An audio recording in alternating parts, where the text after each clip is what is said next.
Welcome, everyone. It's such a pleasure to have you here with us. I'm Phil Dawson. I'm the Associate Director of CRADLE, which is the Centre for Research in Assessment and Digital Learning here at Deakin University in Melbourne, Australia.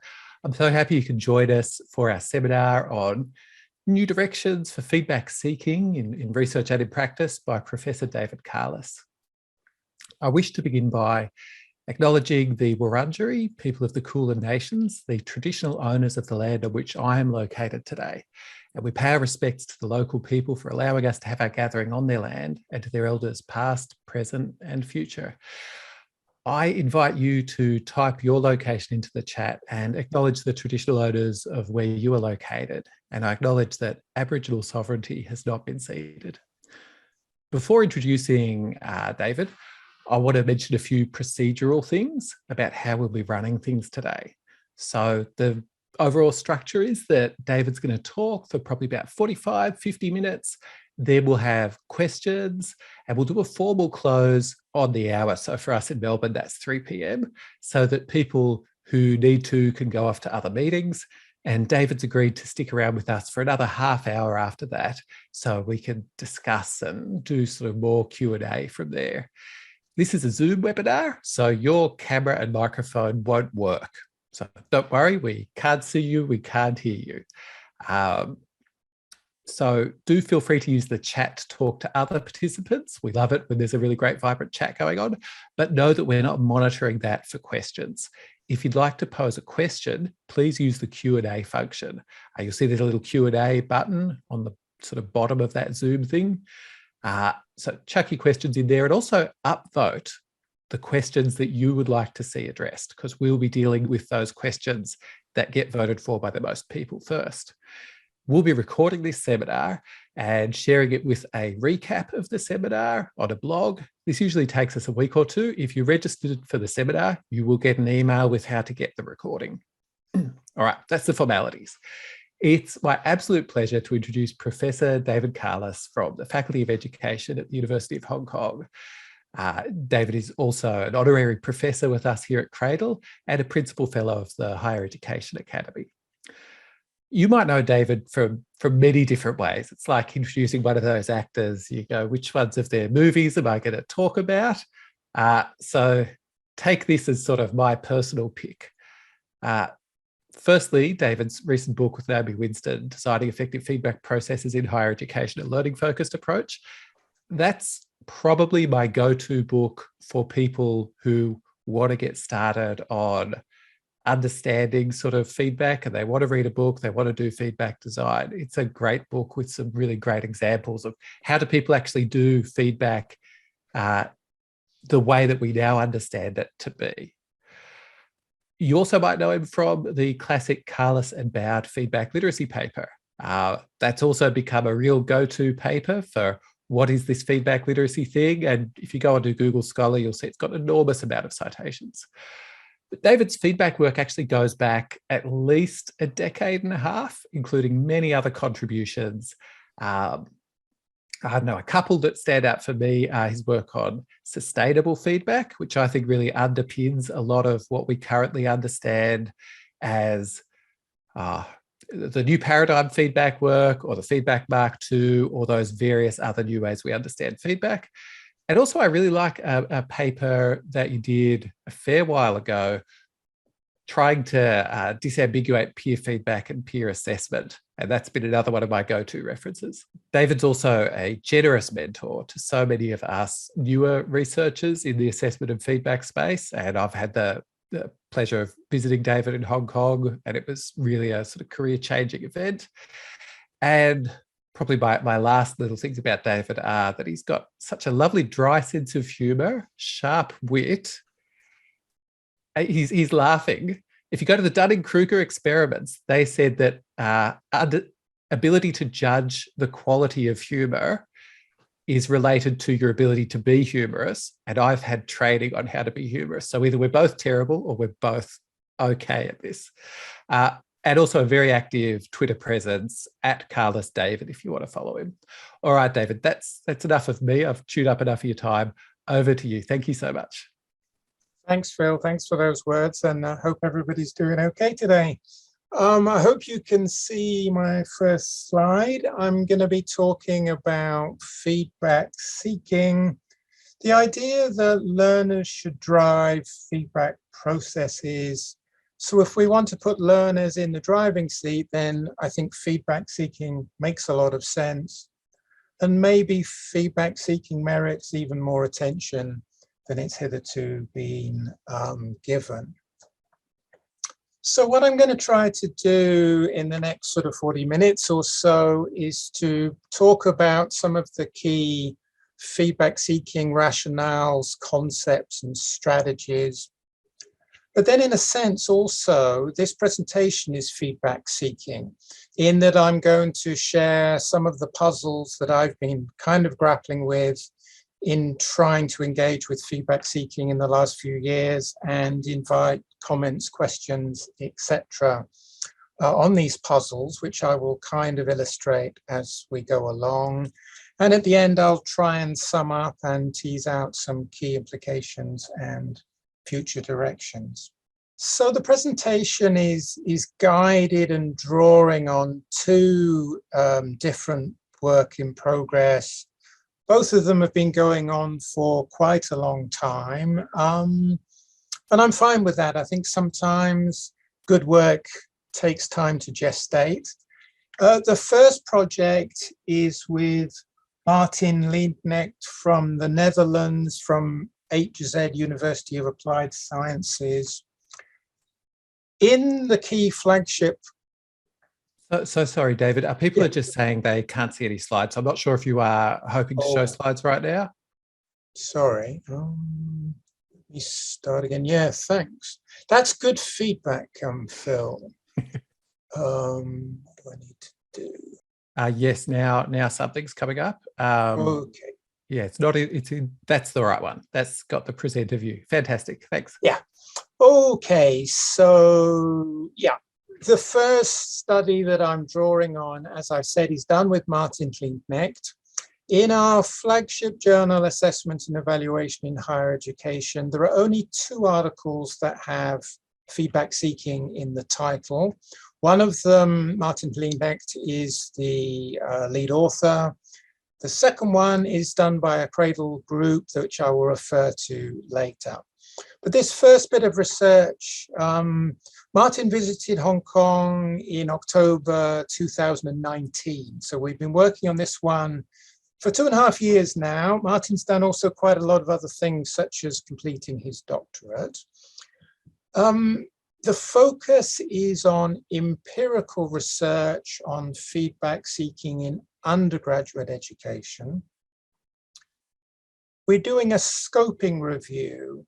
One of the differences, I'm not an expert on this kind of thing, but one of the differences between a scoping review and a systematic review, I think, is that you're more likely to go for a systematic review if there is a substantial body of high quality literature on the topic under discussion. With feedback seeking in undergraduate education, it's not quite clear that that threshold has been met. So we're going for a scoping review.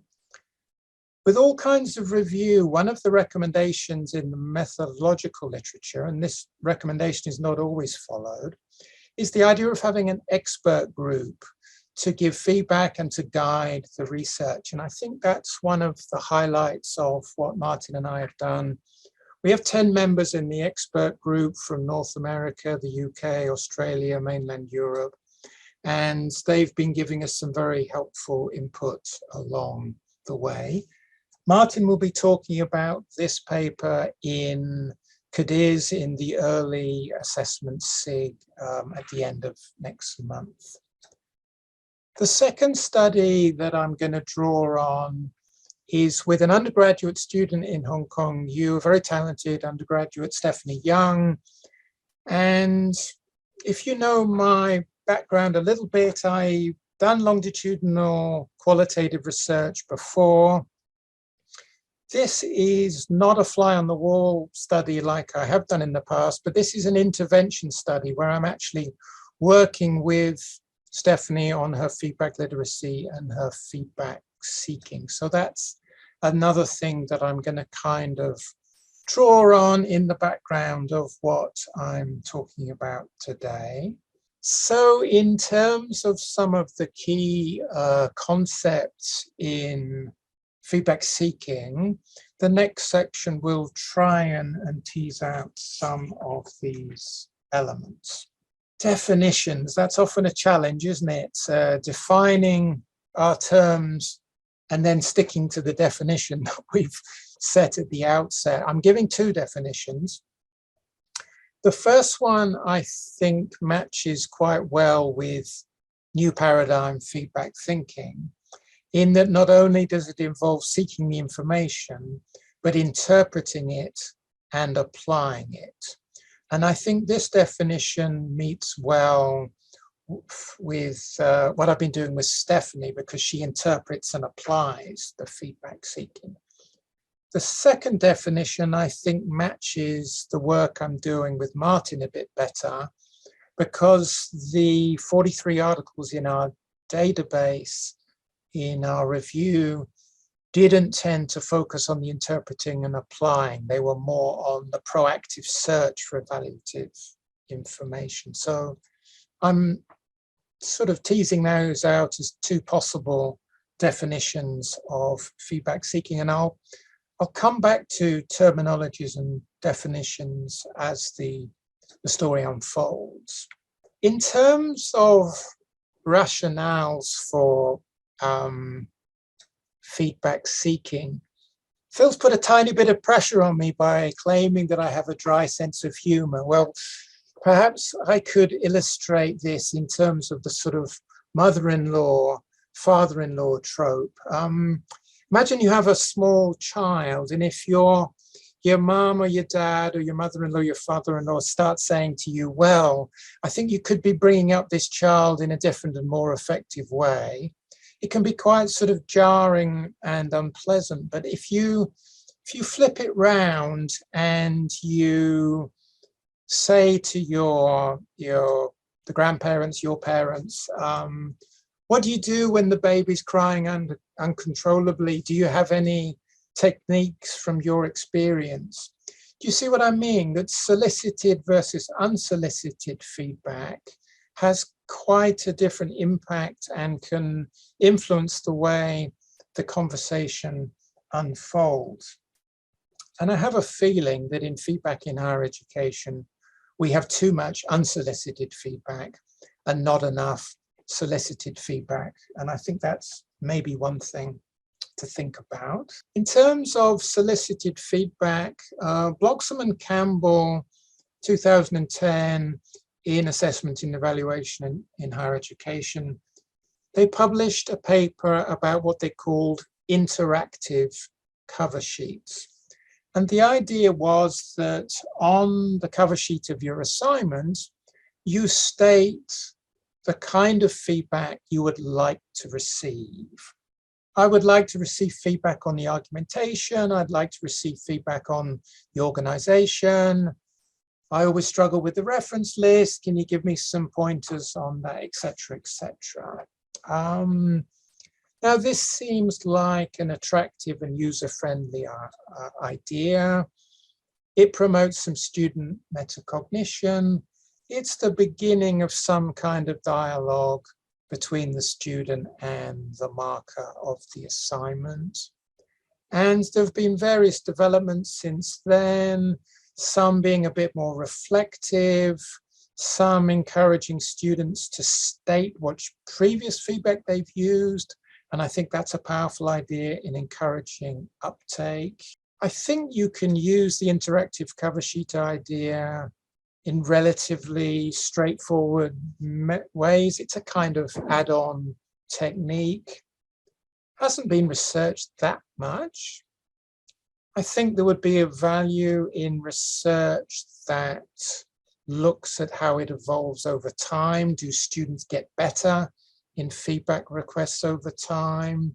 Or conversely, do they kind of find it a bit boring after a while? But I think this is perhaps in the higher education, assessment in higher education, one of the kind of beginnings of feedback seeking.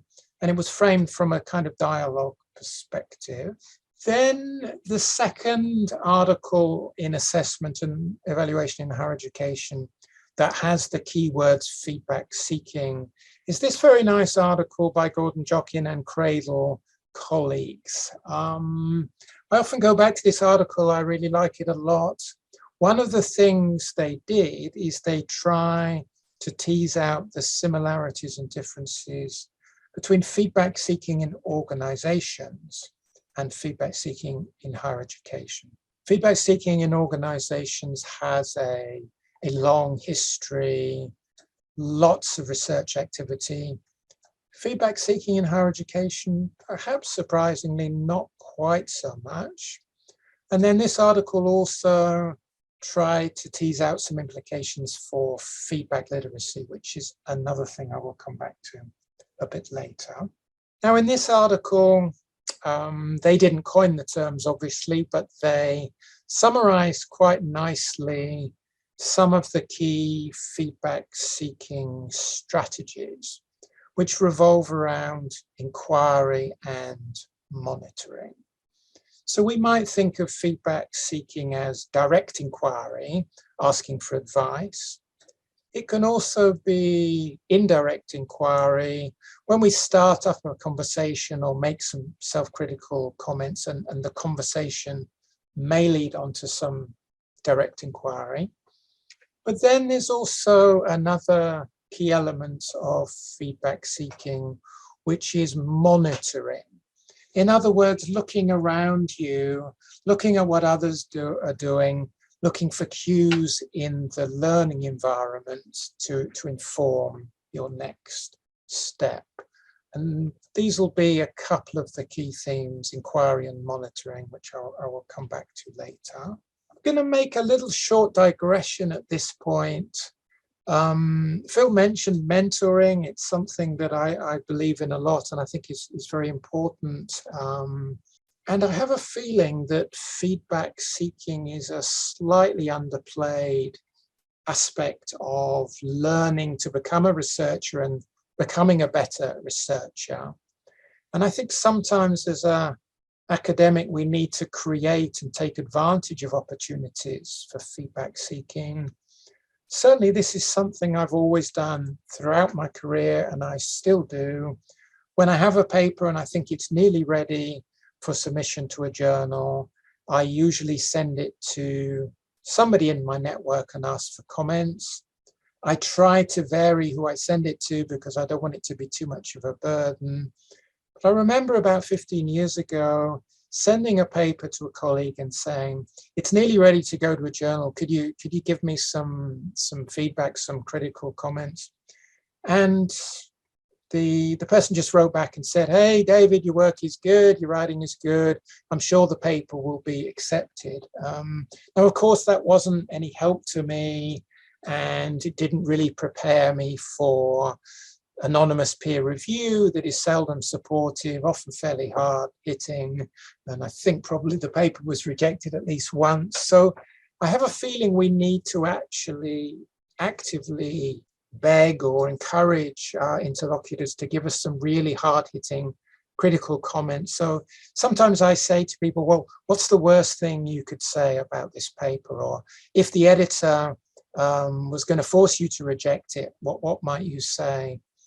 But I think sometimes this requires some image-based challenges, and I think imposter syndrome often lurks somewhere within most of us, and I think sort of actually inviting really harsh feedback is something a lot of people find hard to do, but I think if you can reach that stage, it's very beneficial, because the peer reviewers are going to be unforgiving, so much better to have some really critical comments before you submit rather than just getting rejected. So this is kind of feedback literacy for academics, as it were. Slight digression there, but I think an important aspect of developing as an academic. The next part is going to try and tease out some of the potential relationships between feedback seeking and feedback literacy. Phil was kind enough to mention the Carless and Bow 2018 article. We said very little about eliciting. we simply said that feedback literate learners are generally proactive in eliciting suggestions from peers or teachers and continuing dialogue with them as needed. Some people said we should have said more. I think that's a fair comment. So Malloy, Bowd, and Henderson in their empirically derived feedback literacy framework took things a little bit further. If you remember, they had 7 categories in their framework and 31 characteristics in the 7 categories. 7 of the characteristics were in the category of elicits information. 5 of them were eliciting strategies, including uses a wide repertoire of eliciting strategies, is aware that you need to elicit from different people, teachers, peers, family members, etc. They didn't use the term inquiry, but I think I'd quite like to, so I've put that in a square bracket. They also talked about seeking out exemplars and cues, but they put this under eliciting. Now, for me, eliciting matches the inquiry function perhaps a bit better on reflection than the monitoring function. But that was an important step forward, I think, in seeing how eliciting fits into feedback literacy. One of the things I think we need to do to help students to develop feedback literacy is to provide or facilitate more positive feedback experiences. We know that students are often not super impressed with the kind of feedback processes they're experiencing in universities. And I think elicited feedback has the more potential to be positive than unsolicited feedback. And I think learners are more likely to run with, engage with, and use elicited feedback than they are with unsolicited feedback. For example, clarifying expectations prior to assessment submission via feedback seeking is much more useful from the student point of view than anything comes afterwards. And in the Carless and Bowd framework, appreciating feedback was one of the strands on the left-hand side of the framework. And I'm suggesting that positive feedback experiences through elicitation of feedback is going to encourage both positive experiences and appreciating feedback. Which leads me into my first puzzle. What is the relationship between feedback seeking and feedback literacy? From the Malloy, Bowd, and Henderson framework, one might think that eliciting is a subset of feedback literacy, but whether one would like to frame feedback seeking as a subset of feedback literacy is perhaps more doubtful. Even for an enthusiast like myself about feedback literacy, I'm quite hesitant in the sense that feedback literacy has only been on the agenda in, say, the last 5 years or so, while feedback seeking, particularly in organizations, has a 40-year history. So to position them is perhaps complex and tricky, but it does seem to me that they are mutually reinforcing. So feedback literacy could be an antecedent of feedback seeking, or it could be the other way around, in that feedback seekers are probably going to stimulate feedback literacy through their feedback seeking. So puzzle there for me, and exactly what is the relationship between the two, or even whether that's an appropriate question to be raising. Next, I want to try and take you through some of the key concepts in terms of feedback seeking, and I'll try and pull out a few key issues. One of the issues is often framed in terms of achievement goal theory or goal orientation theory. the idea of learning or mastery goals versus performance goals, with the learning goals being more about developing competence, while the performance goals are demonstrating competence, feedback as diagnosis versus feedback as judgment. So learners with the mastery goals, the learning goals, are more likely to be open to feedback seeking. Another key concept is the idea of learners making a kind of trade-off between the cost of feedback seeking and its value.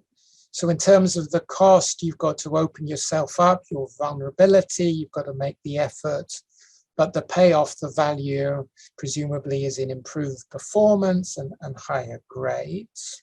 So following from that, there are perhaps three sets of motives to do with learning, impression management, and ego building. The last two somewhat similar, but the difference is that the impression management is external. In other words, you're concerned about how other people view you, while the ego building is more introspective. It's to do with revealing your own self-image. So those are some of the key motives for feedback seeking.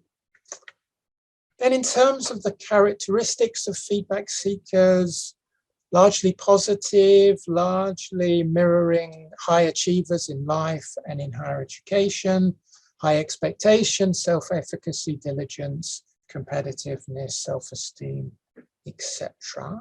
But it strikes me it would be powerful if we could draw links between feedback seeking and high achievement. And there was some findings in our research that suggested that feedback seekers outperform non-feedback seekers, and there's some evidence that high performers seek feedback. But of course, high performers also have a lot of other attributes, so it's not possible to make a robust claim as yet about the links between feedback seeking and higher achievement. But it could be a future research endeavor, because my thinking is if we could present a case that feedback seeking did correlate significantly with high achievement, this could be both an incentive and a rationale for feedback seeking. To try and add a little bit of weight to those ideas, I'm just going to introduce three key articles from our database. Quite a lot of research in medical education on feedback seeking. Much more in medical education than in other higher education disciplines. And this article is interesting in my view because it focused on an intervention, a kind of training workshop that was trying to encourage active student roles in feedback and to promote feedback seeking. Some of the participants were in the workshop and some were not. And not surprisingly, those in the workshop were sought more feedback than those who didn't. Another interesting article from Medical Education, Bing Yu and colleagues, talks about the art of seeking feedback. In that students in this study, in their medical clerkships, used indirect inquiry strategies of trying to start up a feedback conversation with their starters. They might say, I know you're very good at doing this kind of thing, or I didn't feel totally comfortable in the way I did it. Do you have any thoughts? And Bing Yu and colleagues talk about this as art and finesse. And that kind of resonated for me with feedback literacy in terms of the capacities to make the most of feedback opportunities. And they refer to this as artifice. Clever or ingenious expedients in order to maximize the potential for useful feedback conversations. And then an article from higher education, from teacher education in the Education University of Hong Kong, Yan and Brown. Very neat study that some of you may be familiar with, that looked at self-assessment within feedback seeking and the interplay between the two. and some of the issues around internal feedback and its potential power. And they also looked at the idea of monitoring as feedback seeking, or what they called self-directed feedback seeking, as involving inquiry and monitoring, with a couple of slightly new angles there, that emotions and intuition can be part of feedback monitoring. So this is leading into another of my puzzles around monitoring. You know, we think of monitoring, self-monitoring within self-regulation, monitoring within feedback seeking. Seems to be quite an all-encompassing term that can involve quite a few different things, these kind of cognitive self-appraisals, including perhaps looking back at previous feedback, which I think is a potentially powerful and maybe underutilized strategy. And it's something Stephanie and I have been doing together. We look back at her feedback, the total body of feedback that she's received in a semester or in the first year, and try and draw some inferences for future. And I think sometimes teachers could be scaffolding these kind of strategies a little bit more, because I think sometimes students don't actually look back at the previous feedback and draw inferences in ways that they might. So that's leading into my second puzzle, terminological ambiguities and consistencies. And it's something I often struggle with, and I've sometimes been critiqued for in the past, of not always using the terms consistently. So eliciting. When I hear the word eliciting, I think more of the inquiry function and less of the monitoring function. I don't know about you guys, but to me, eliciting and inquiry seem to go together quite well. But I wouldn't personally see eliciting as the same as feedback seeking. Feedback seeking I would see as involving both the inquiry and the monitoring. Monitoring and self-monitoring, presumably they're approximately the same. And presumably monitoring goes through the same cognitive processes, mainly internal, I guess. But maybe monitoring and self-regulation is having a slightly different content. So monitoring and self-regulation, you might be looking at your goals and your progress towards your goals. Monitoring in feedback seeking is more reaching out to the environment. To me, overlaps there, and something I've been puzzling about a little bit, sort of different uses of monitoring. And then maybe to add further confusion, another different term, feedback requests, that seems to be equating with the term inquiry. So quite a lot of terminologies there for us to grapple with. In the last 10 minutes or so, I wanted to say a little bit about what Stephanie and I have been doing. So basically, what Stephanie and I think a lot of other high achieving students do is they may be working on an assignment, they maybe want to strike up a conversation with the teacher to get a little bit of clarification of how they're going, because they want to get some feedback and insights before they submit the assignment. Timing being a critical factor in feedback and feedback seeking. So I've got a little quotation from Stephanie here, trying to collect some information from a knowledgeable expert, trying to build rapport. It's assignment related, and there's impression management kind of motives. So trying to sum up this quote and others in our data, similar, I think, to what I mentioned earlier in the feedback-seeking literature, with perhaps the idea of reassurance that you're on the right track being quite a significant factor. Now, one of the interesting things in the work I've been doing with Stephanie is that we've actually collected some transcripts of her feedback-seeking interactions, and we've looked together at how she might prepare the ground for a useful feedback interaction.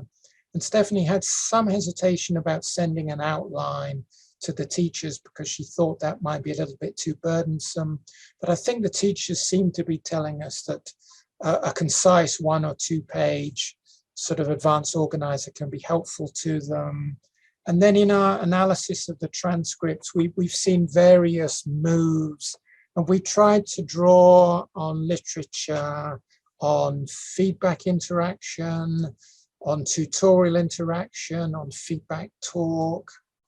And also I'm thinking that these kind of one-on-one interactions are a bit like doctoral supervision in a way. So we've also looked at some work on sort of discourse analysis of doctoral interactions. And one of the transcripts was particularly powerful in terms of the questioning move. The teacher, in my judgment, was very skillful in not actually giving too many answers, but leading Stephanie to kind of work things out for herself through posing a lot of questions and then sort of scaffolding in quite an interesting way. So we've got all these transcripts over time, but my next puzzle really is, in the current climate of publishing just one student, I'm kind of a little bit vexed and worried about how easy it's going to be to publish a good quality article in a good journal.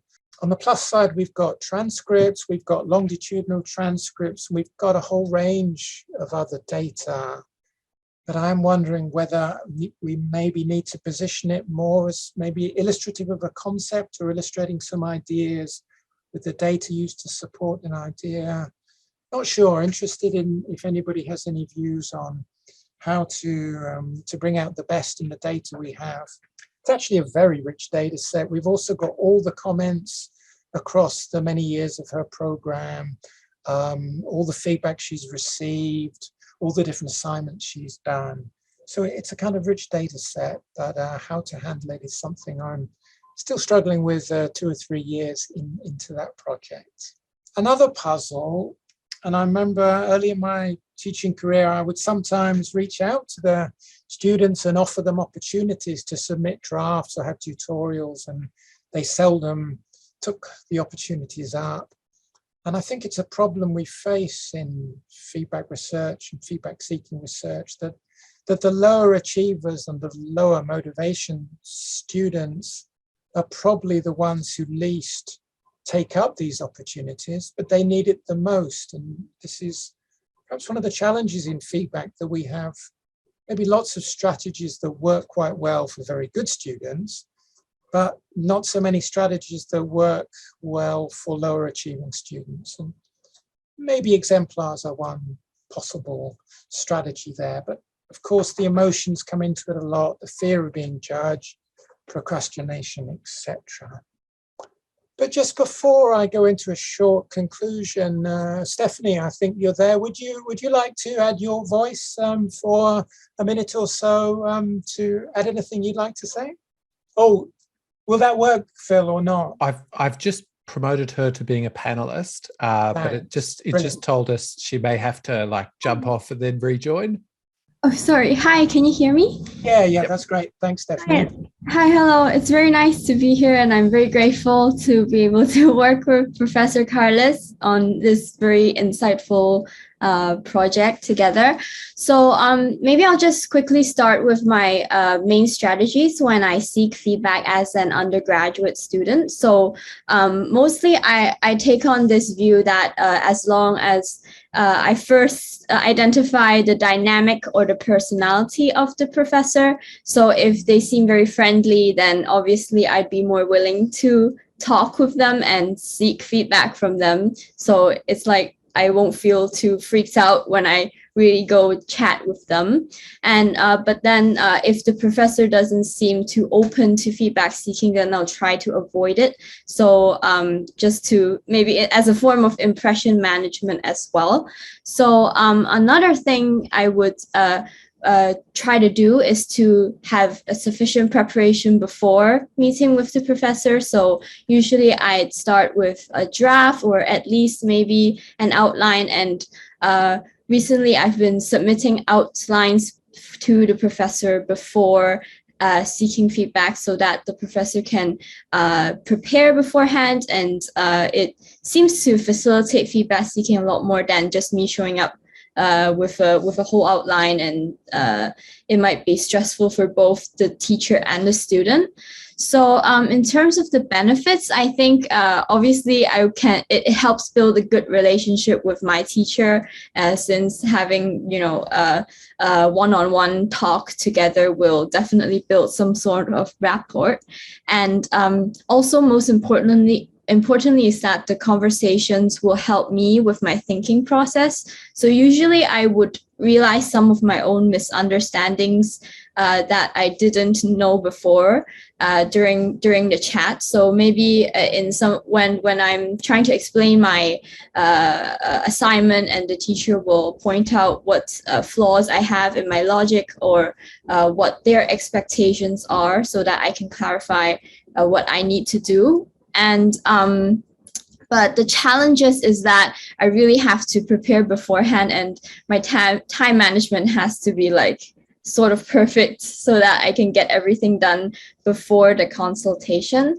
And another interesting thing that I've realized recently is that I'm also afraid of being judged by my classmates, because my classmates sort of say that I'm a teacher's pet, which is a bit sad, but I guess I try to ignore them mostly, and I guess I need to find new friends in a sense. But then I think I suppose that feedback seeking is still rather social, so I suppose it contributes to one of the barriers that Professor Carless was mentioning just now.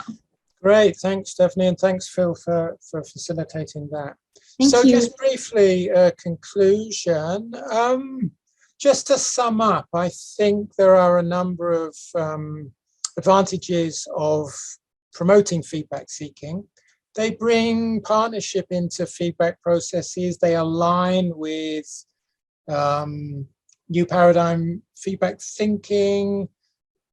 Unsolicited feedback can cause some emotional discomfort. Well, I think feedback seeking reduces that. And then I think importantly, feedback seeking encourages uptake, because I think when somebody's actually said, can you give me some feedback on this, they're much more likely to engage with and use the insight. In terms of teacher workloads, I've put a question mark. I think in some ways it could save teacher workloads because it reduces some of the redundant feedback that often occurs in feedback processes.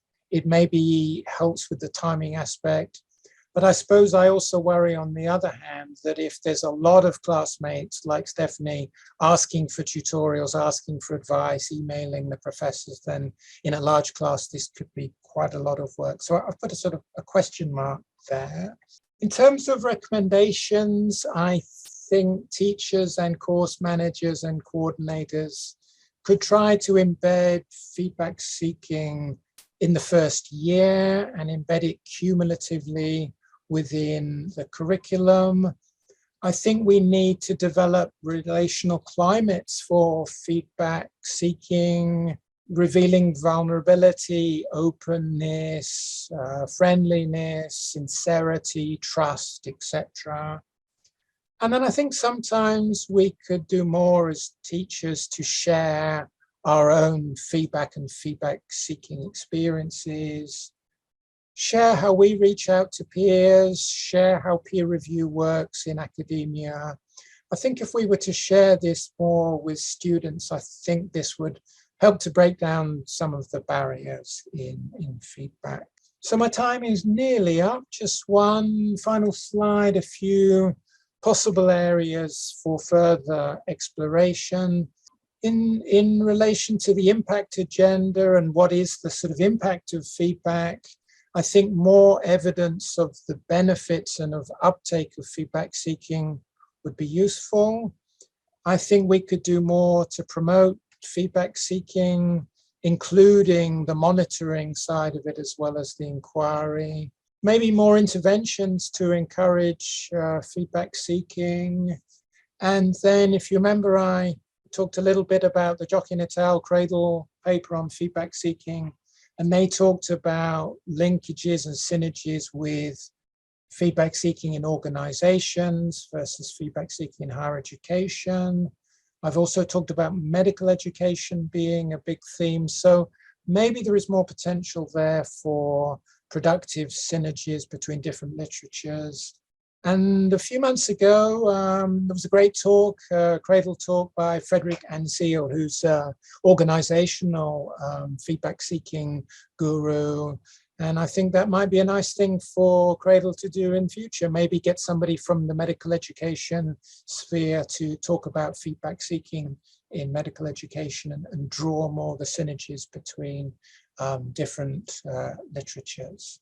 So thanks, Phil. Thanks, Stephanie. And the references are all there, and I will send Phil the slides. Yeah, thanks. Great. Thank you so much, David. It's always a joy hearing you speak, and just you seem like you're on the cutting edge of something that is about to be a big thing in the higher ed literature that, as you say, has been a thing elsewhere for a while. Look, there's a lot of questions. I have to say there's some lovely things in there for Stephanie as well. I think people really got a lot out of, in the chat, your contribution. Just hearing it in your own words is so powerful for us. So thank you so much. Look, David, I'm actually going to jump in with a quick one myself. And this is about sort of the strength of the connection between feedback seeking and something else that's useful, probably performance. It sounds like the higher ed literature is not quite there yet in terms of clearly establishing it. My understanding of the organizational psych type literature is that it's significant but not huge. So it's a not very large thing, but it is definitely a thing. Is this something that we need to sort of investigate and establish in higher ed, or can we take this as given? Because it just feels like if feedback works, seeking feedback should also work. What should we bother, I guess? Yeah, I think we need more evidence of the outcomes of feedback seeking. And I suppose, as I think you're hinting, there's a parallel argument to we need more evidence of the outcomes of feedback. But I think if we could develop more robust evidence, and in our review, we do have some evidence that seems to be suggestive of a positive link between feedback seeking and achievement. But I don't think it's entirely robust, and I think it needs further research. But to me, that's a powerful way of moving, because as I tried to say, that if we could demonstrate powerful links between feedback seeking and higher achievement, or even more powerful links, then I think it would be an incentive for students to engage with it. But it could also be something that we as teachers could say to students, that there is a link between achievement and feedback seeking, so therefore it's something that is really worth your while engaging with, and then maybe trying to scaffold and teach them some of the key inquiry and monitoring strategies. Does that sort of get it? Yeah, it does. I guess I was thinking, is it just so obvious? But as you say, having that evidence, having that data may make us be more able to make a powerful argument. Yeah, I think so. I think that's a good summary. Yeah. We have so many questions. I'm going to go with the first one on my screen, which is from Amina Payne, which is about your thoughts on the power dynamics at play, re who we might seek feedback from, trustworthiness, credibility, authority, etc. Yeah. Stephanie, do you want to talk about power dynamics and who you feel more comfortable in asking about your work?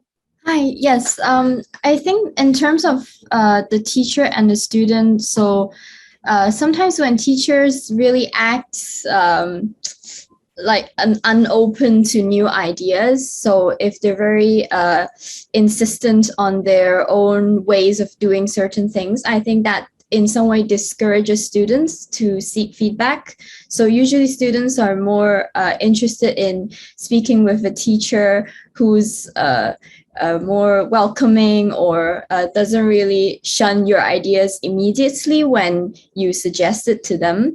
So I think maybe less on power dynamics, but more on the way that the teacher presents themselves to the students. So it would affect the tendency of, or whether a student is encouraged to seek for advice. Yeah, thanks. Maybe I could supplement that a little bit. One of the issues, and I think it's quite salient, is it's to do with perceptions. You know, a teacher might perceive themselves as open and flexible, but the students might not perceive that. And this is something that we found in the review with Martin Leenknecht, that it wasn't clear that the teachers themselves would accept that they weren't that encouraging about feedback seeking. And I think Stephanie found that sometimes a teacher will say, my office hour is 2:30 on a Wednesday afternoon, or you're welcome to send me an email. But sometimes it may not seem that they really wanted you to do that.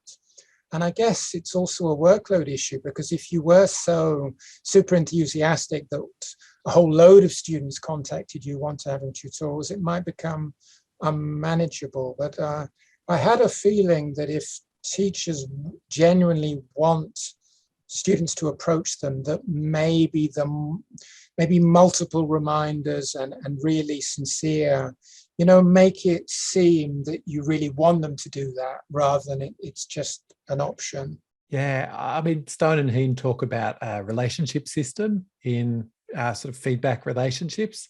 And I wonder if that's a part of it as well. It's not just those abstract, individualized things like trustworthiness, credibility, authority, but the history that we have with each other as well. Yeah, and then the history of your previous feedback experiences or your previous feedback seeking experiences. That's partly where I'm coming from when I talk about the need for positive student experiences of feedback, because I think it becomes self-fulfilling in either direction, in the sense that if you do some feedback seeking and it works well, you want to do it more. If you get some feedback at the end of semester and you perceive it as not useful, it makes you think feedback is not a very useful tool. So I have a feeling if we could generate more successful experiences, say in the first year of higher education, students would then think, hey, this feedback thing is something that is really helpful, really useful, and then it kind of leads to more engagement. Yeah, and I think David Boud's question here kind of slightly leads off from that. So Dave says, given that students are dominated by unsolicited feedback inputs at present, how do we change our higher education culture, not just strategies, so that this is accepted as being as unwelcome as unsolicited advice on raising our children? Well, I think that if, for example, in the first assignment in the first semester of the first year, we were, say, using the interactive cover sheet idea in some form, and we were trying to acculturate students into a new discipline or a new way of working where feedback was part of the curriculum and was valued and embedded. I guess that's a big ask, but I would have thought that would be a starting point. So we are at sort of 2:57 Australian time. So I'm just going to do the kind of formal close here because there's a lot of stuff we want to follow on with. But we're going to let people go to their 3 p.m. meetings should they have them. So I just want to say a huge thank you to you, David, and also Stephanie as well for this presentation, for the little bit of Q&A that we've had so far, and for the direction you seem to be charting the research together. It's going to be really fantastic to follow it on. People have got your Twitter handle. They can also look you up on the web. Your Google Scholar's really good. You've got a publications list as well. I have to do one other little bit of plugging as well, which is for our next CRADLE seminar, which is on the 7th of June. And it's on developing students' evaluative judgment, pedagogical activities and practices. And it's with Dr. Abbas Marabi Boshrabadi and Juan Fisher. So those are 2 CRADLE PhD students / recent graduates right at the end. So you get to hear about the amazing stuff they've uncovered on evaluative judgment, which has some very close connections to feedback literacy, feedback seeking. So that's the sort of formal close, everyone, but I really do hope you can join us for the next half hour so we can go through some more questions. I'm going to spring now onto a question from Robin Usell. So Robin says, are there equity issues with a voluntary approach to students seeking feedback? Some students may, for various reasons, find it difficult to seek feedback. Should it be a more formal part of the assessment and feedback process? Yes, good point. Stephanie had the experience in one of her courses when she did her normal strategy and said to the teacher, can I have some interaction around the assignment? And the teacher said, for equity reasons, I don't want to do this kind of thing because it would mean some students get a bite of the cherry and some don't.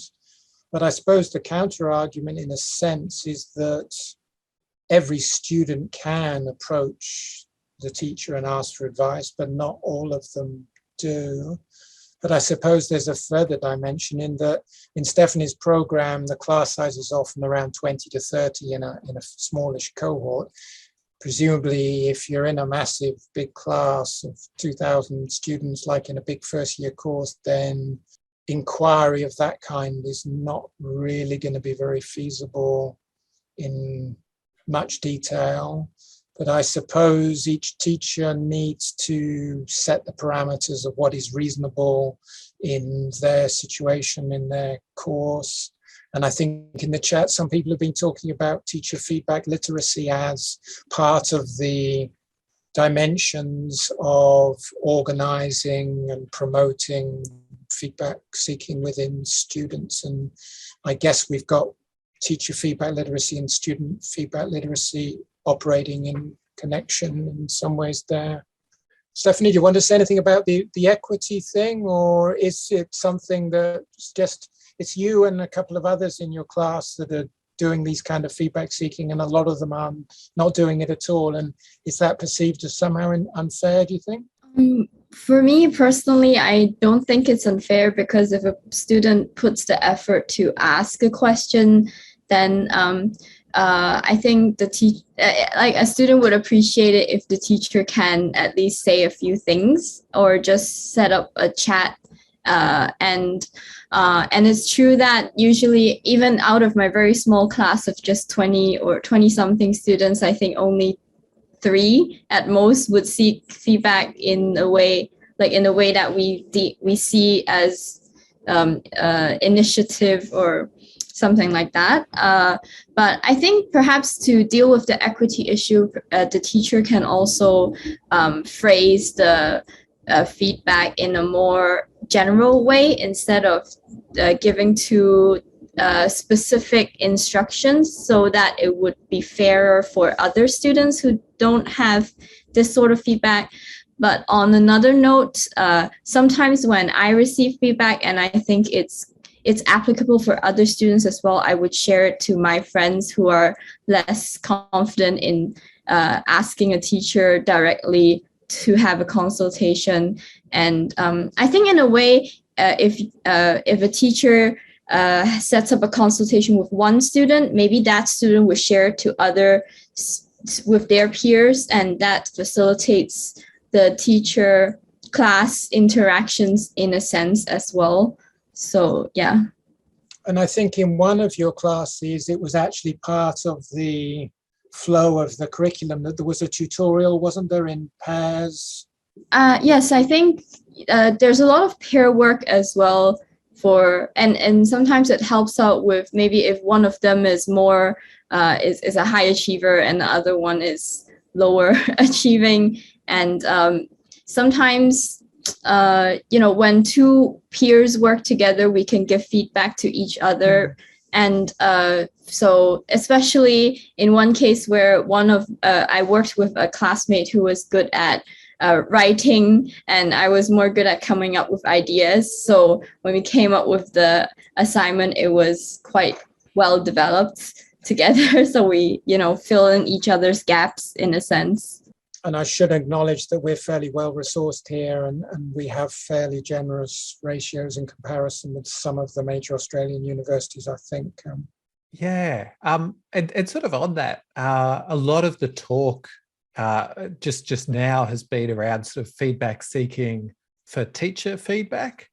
I wonder if you might be able to speak to sort of experience of seeking feedback outside of that, how that sort of plugs into this? Because things like resourcing can have a bit of a feedback desert within the formal education side of things, might be a driver of feedback seeking outside of that, which could have some other equity consequences if you don't have access to good feedback providers. Yeah, Stephanie, do you want to talk about feedback seeking with your peers? I think in terms of the atmosphere, it's not usually great sometimes, because we think someone will just take advantage of the high achievers and get the maybe the lower I don't like using this term, but maybe the lower achievers will just let the high achievers finish the work. But I think once if the rapport between the students are well developed, so for instance in my case, where we've been together, we've been studying together for almost 4 years now. So we have a good relationship with each other, and we sort of know who would work well with who. And in this sense, it helps because we know who can, who's good at doing certain things and who's not so good at doing other things. So we won't like judge each other so much.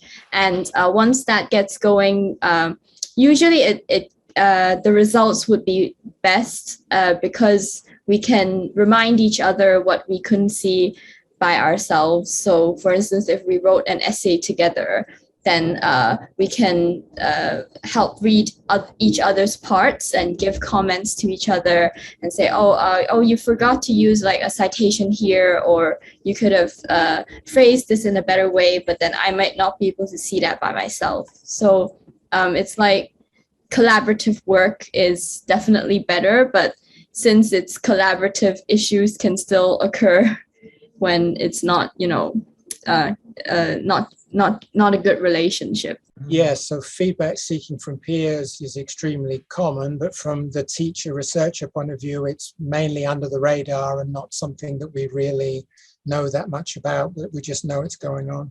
Yeah, thank you. There's a question here from Lois. Oh, and I've got a flag to everyone. You can now upvote the questions. Sorry, we had that misconfigured before.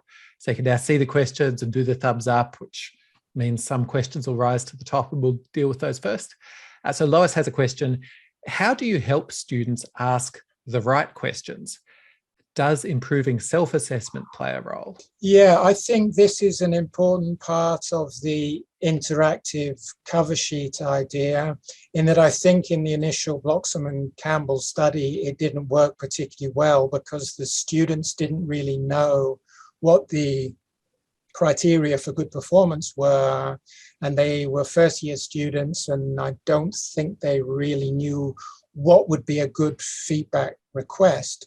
So when I've used the interactive cover sheet idea, I tried to integrate it with self-assessment. So what I did is I got the students to try to summarize the rubric in their own words, because I think that's an important step, because I think students usually find the rubric impenetrable kind of academic discourse. So first they had to try and make sense of the rubric, then make a kind of checklist of their own based on the rubric. Of course, you could get them to generate the rubric themselves, but that's another story. And then based on the self-evaluation of their performance, they would then try to phrase a feedback request. And the students told me they found that very helpful, and that actually it sometimes made them realize that they missed out a part of the question. So it actually acted as a very good self-check. So I think there is work to be done on teasing out the nature of good performance, helping students interpret criteria and derive ownership from them, because I think those elements are key to making a useful feedback inquiry. So it feels like there's I know there's sort of the broader umbrella of feedback seeking and a micro skill around the construction of a specific feedback request. Yeah, there's a skill in the timing of the inquiry, the content of the inquiry, who you ask the inquiry to. it's somewhat analogous to you and I trying to think of a friendly peer reviewer before our paper goes out to for review, and that you might think of somebody who could give you good feedback on the methodology section.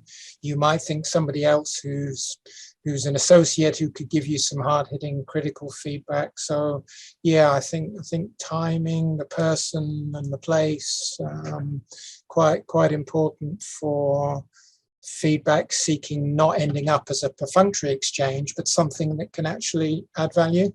Yeah.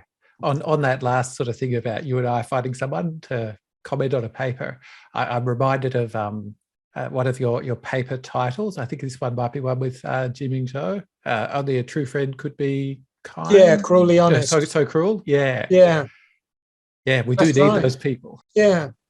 I mean, I'm sure Dave Bowd can give you some really critical feedback that would really help you. So it's sometimes finding somebody who's of the right kind of mentality to really help you to get even better, because I think we all need that kind of critical feedback within a supportive relationship. And I think sometimes the longer you know somebody, it's a bit easier to sort of get straight to the point and say, well, this is what it needs in order to represent a good piece of work or to get accepted by a good journal. Yeah. It's sort of, I don't know, in the more like popular psychology, self-help work, like Brené Brown's idea about being vague is actually cruel and clear is kind. Yeah, and I mean, I personally like hard-hitting feedback. I think sometimes people are a bit too mealy-mouthed, and I think if all of us are going to keep improving, we need sometimes to be given some advice that really will question and challenge what we're doing. Yeah, even if at the time it can be sometimes challenging. And I think that's something that probably should become easier as you become more experienced. And certainly as an undergraduate, hard-hitting feedback would have been very off-putting to me. But I think now I can sort of see the benefits of it, and the work I've done on feedback literacy, sort of the emotional dimension seems to tie into that quite well, I think. Yeah, I would sort of think maybe there's a scaffolding element there, perhaps, as students progress through studies, maybe reducing those sort of emotional scaffolds, perhaps. Yeah, and I guess it's always relational, isn't it? And I guess it has to be tailored and suitable to the personality of the individual you're interacting with, which in undergraduate education is very difficult, isn't it? Because we don't necessarily know the students well. So this is why I think the elicitation idea is good, because some students might say, actually, I just need some encouragement at this point. Can you tell me something I'm doing well? Well, somebody else might say, I'm really striving for a high distinction in this piece. Can you really give me some advice that can move us forward? So I think maybe the valence of feedback can also be elicited, and I think students actually could have the option of stating how severe they want comment to be. Yeah. I know in the chat, Roller says an absence of feedback drops psychological safety. And I think that's interesting, because we often think of it from the other perspective about a need for psychological safety before feedback can happen. But there's also the other way. Yeah, I mean, yes, no feedback is anxiety inducing, isn't it? And I mean, Stephanie talks about reassurance and wanting to know you're on the right track, and that's important, isn't it? I'm going to jump on to the next question, which is by an anonymous attendee. So this is it's not anonymous feedback. I'll ditch that metaphor. I was going to go as a joke or something. Wondering if there is a need to distinguish between information seeking and feedback seeking, or should we see it as a subset of the other? Yeah, somebody mentioned this on Twitter the other day. You know, we've got feedback seeking, we've got help seeking, and we've got information seeking. I'm afraid I haven't read enough on these issues to be able to make much of a comment, but I did do a quick Google, and there was an article, at least one article I could find, that talked about information seeking in relation to, I think, feedback seeking. But I'm afraid I'm not qualified to comment on that at this point. But it was something that somebody mentioned on Twitter. If you're on Twitter over the weekend, I posted some questions and stuff, and the last 3 or 4 days there's been quite a bit of dialogue. So if you're a Twitter fan, welcome to look up any of that and give some insights. Thanks. And that also addresses Amina's question about is there a reason academic help seeking seems to have been omitted? So that's just haven't delved into that particular literature for this. Yeah, because it's a review, you have to type in your into the search engine your keywords, and we went for feedback seeking rather than help seeking. But I did discuss this with Martin a few months ago, and we were wondering about this, and he said for his own interest he was going to also try the search with help seeking as an alternative and see whether he got a massive difference. And in Kadir's, he can probably answer that question better than I can today. But we considered the help seeking angle, but we hadn't thought of the information seeking angle at the time. Thanks. Our next question is from Oriel Kelly, and I'd be interested really in both of your perspectives on this one, because I struggle to answer this one myself. As devil's advocate, at what point does feedback seeking from peers become collusion? And is that a barrier? Does feedback seeking from peers becomes collusion? Well, it's funny, when we do this in academia, it's considered very positive, and we all get a lot of help. It sometimes strikes me that it's odd that in undergraduate education, students seem to be kind of expected to submit a one-shot draft under time pressure without any support. But in academia, we get loads of time, we draft and redraft. We then get help from our peers. We might have an RA who helps with the formatting or the reference list. We then send it for review, and then we get another opportunity to revise and revise. So we have multiple opportunities for revision and peer review, but undergraduates seem to be expected to produce a one-shot draft, and a whole load of them are almost at the same time. But Stephanie, do you want to comment on when peer support becomes collusion?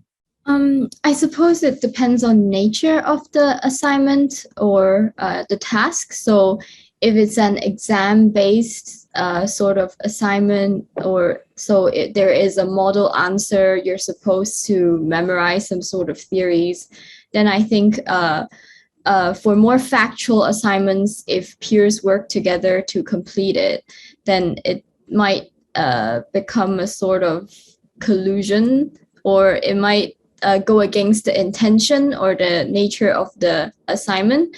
So, but if the assignment itself is more like an idea-based assignment, so you need more creativity in order to be able to answer it.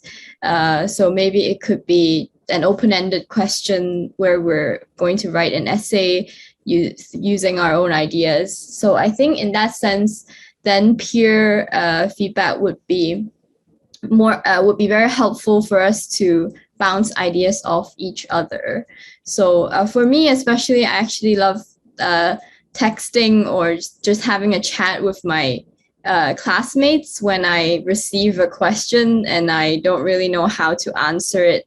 So, and I might ask them, oh, how did you approach this? Or why did you use this way of analyzing or answering the question? So actually, me and my friends have this practice where we'd exchange each other's papers before we submit it. So we take a look and we give comments, even if it's just brief comments on, oh, I think I didn't really get this, or you could include more citations or more of your own analysis. So with actually from the peer that I was mentioning just now, we often do that, and then at one time she commented on my essay that I used too little theories, and I commented on her essay that, oh, you didn't give a lot of your own analysis and it feels more like a literature review than your own essay. So I think these type of feedback would be helpful, because when we're rushing a lot of assignments at once, it helps to have a friend to give, some sort of encouragement or comments. and sort of it fills up the blind spots that we can't see. Phil, can I do a bit of feedback seeking? Can you give Stephanie and I some advice? You know, we've got transcripts. We've got transcripts where we've got the teacher viewpoint on what went on. We've got all the feedback she's ever received in the whole program.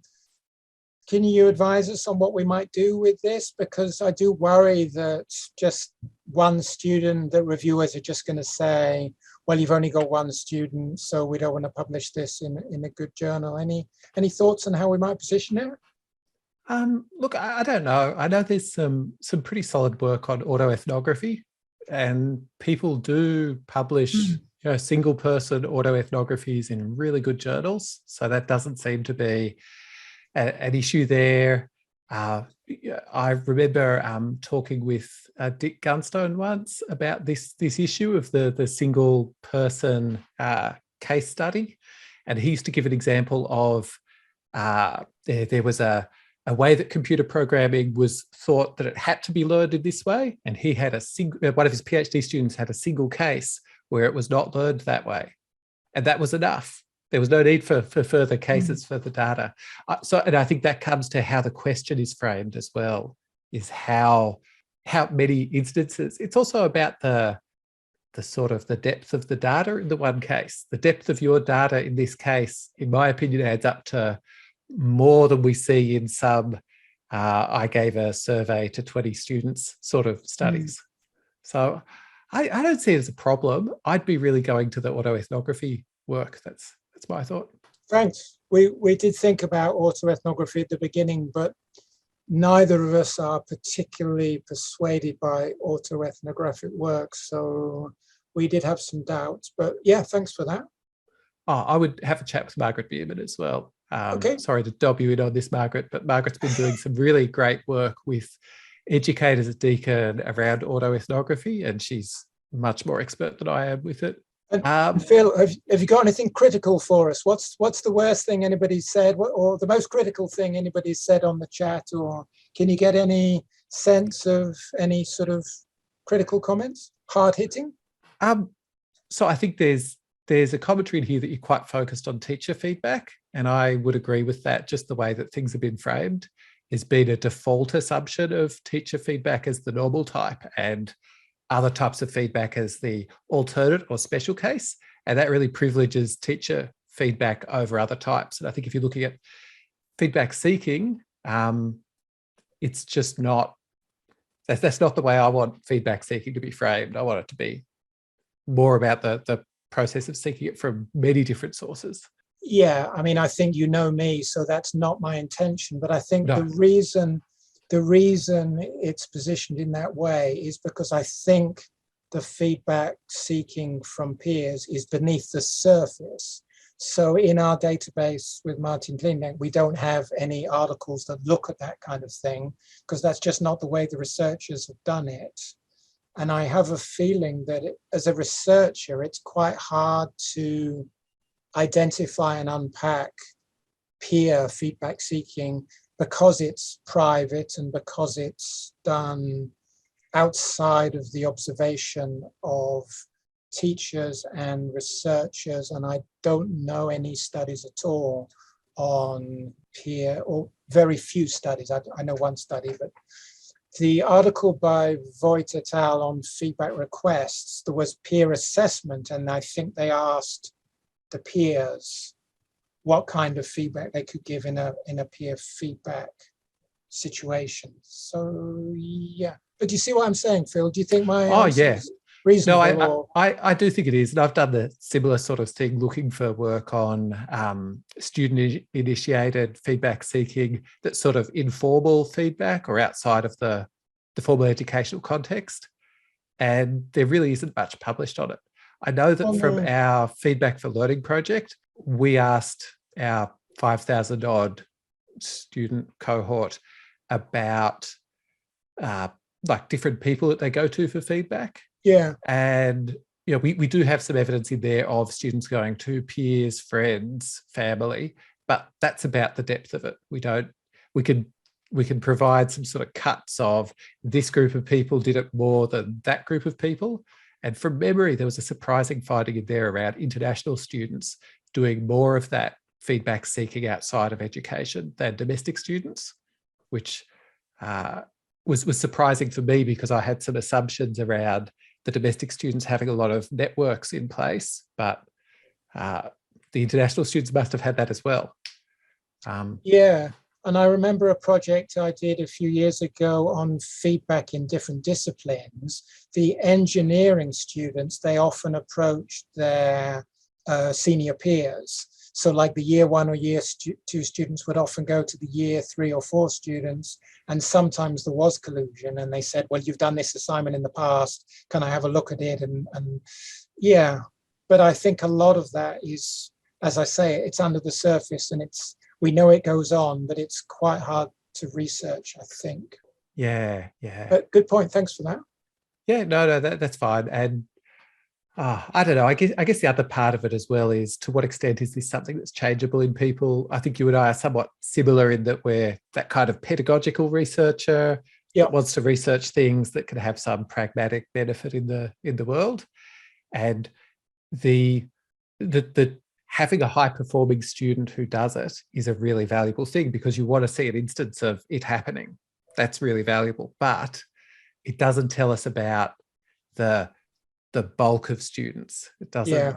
Yeah, and I think that's a challenge, because or hopefully maybe it's an opportunity. In understanding Stephanie's practices, we might be able to show what they are to some other students and work with them.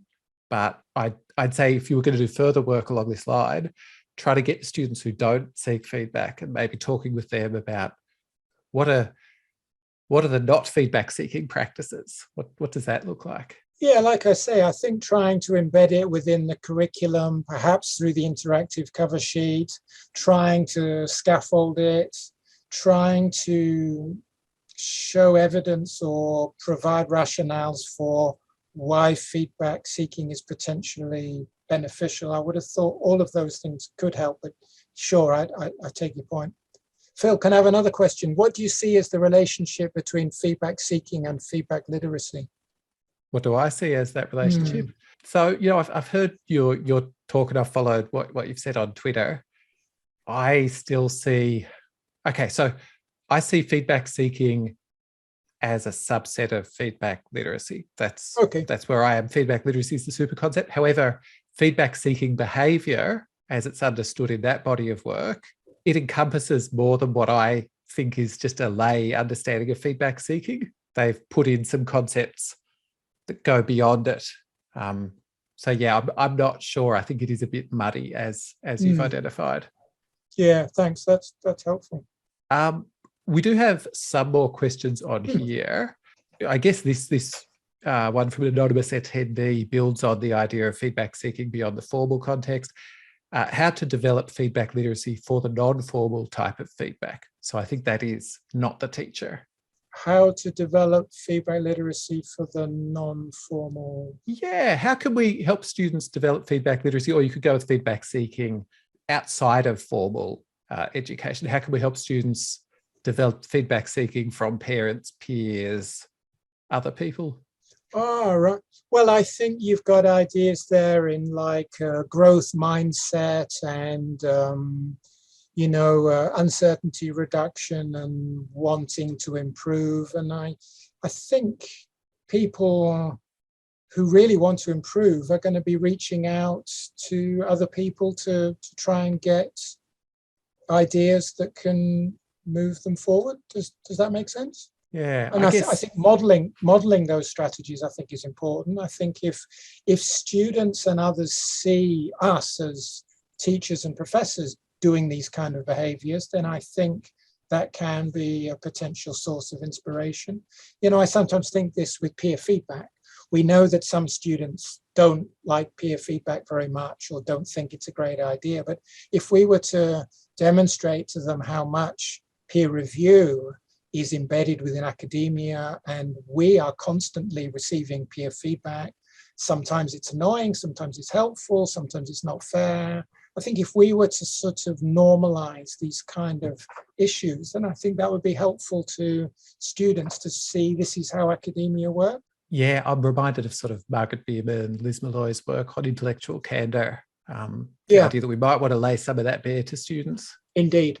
I'm so sorry, but we have hit 3:30 and I told people that we would close here. I think we could go on for another half hour, but people have schedules and all that, and I don't want to abuse them. So just thank you so much, David. Thank you so much, Stephanie. It's just been marvellous. I think the recording, you'll be able to see the chat in there as well, because I think it would be really helpful to see the discussion. There's been so much of it. Brilliant. Anyway, that's all of us. Thank you so much, everyone who's come along and stuck with us to the end here. We'll see you at the next one. Thanks, everybody. Thanks, Phil. Thanks, Stephanie.